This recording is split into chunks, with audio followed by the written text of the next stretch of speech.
Le 22 mai, là, on a eu de l'information partielle. Desjardins traverse l'une des pires crises de son histoire et le vol de données touchant 2,9 millions de ses membres serait beaucoup plus grave que l'on ne l'aurait cru.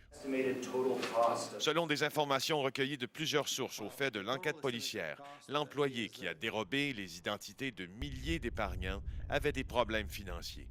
Ce serait le motif du crime présumément commis par Sébastien Boulanger d'Orval.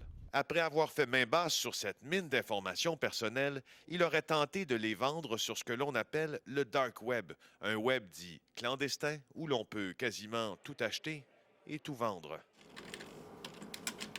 C'est d'ailleurs sur le dark web qu'une douzaine de personnes liées de près ou de loin à différents groupes criminels se seraient manifestées. Selon nos informations, la liste des 2,9 millions de membres de l'institution financière aurait trouvé preneur en tout ou en partie.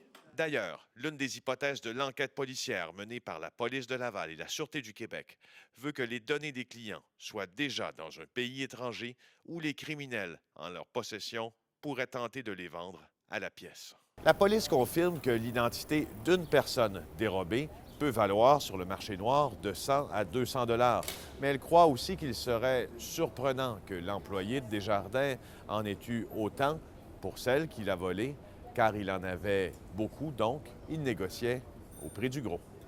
Félix Séguin, Bureau d'enquête, Montréal.